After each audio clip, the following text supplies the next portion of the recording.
कि आज हमने पुरअमन कॉल दी थी कि लोग निकले सिविल सेक्रेटरीट की तरफ, वहां पे धरना होगा, पुरअमन एहतिजाज होगा, लेकिन आपने देखा कि किस तरह से एक बार फिर कदगने, बंदिशें, रुकावटें खड़ा कर दी गई है। कैसे इस वक्त हमें अपने मातम का भी इजहार करने का हक नहीं दिया जा रहा है, जुल्म के खिलाफ आवाज उठाने का हक नहीं दिया जा रहा है।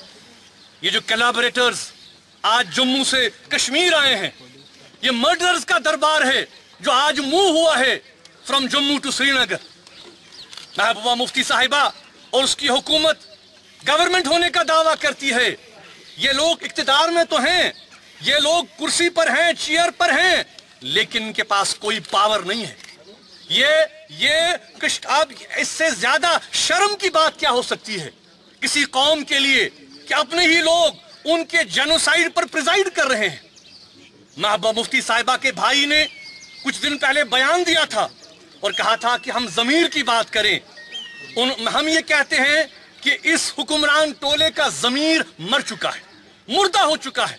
उन्होंने कहा कि हम पार्टनर्स इन क्राइम हैं, बल्कि हम ये कहना चाहते हैं कि वो पार्टनर्स इन क्राइम नहीं, वो पार्टनर्स इन जेनोसाइड हैं, पार्टनर्स इन किलिंग्स हैं। और आज जो कश्मीर में हो रहा है, आप देखें, आज प्रोफेसर रफी जैसे इंटेलेक्चुअल्स, आज प्रोफेसर रफी जैसे स्कॉलर्स, हमारी जो नौजवान नस्ल है, पढ़े लिखे लोग हैं, उनको पुष्प दीवार किया जा रहा है। जुल्म इतना बढ़ गया है, ज्यादती इतनी बढ़ गई है कि आज आप देखें कि कैसा पढ़ा लिखा नौजवान हमारा सब कुछ छोड़कर, घर बार, फैमिली, करियर, एजुकेशन छोड़कर आज बंदूक की तरफ जा रहा है। इसका जिम्मेदार कौन है? इसका जिम्मेदार सिर्फ और सिर्फ यहाँ की हुकूमत और उनकी एंटी कश्मीर पॉलिसीज हैं। क्या हुकूमत कश्मीर को अफगानिस्तान बनाना चाहती है?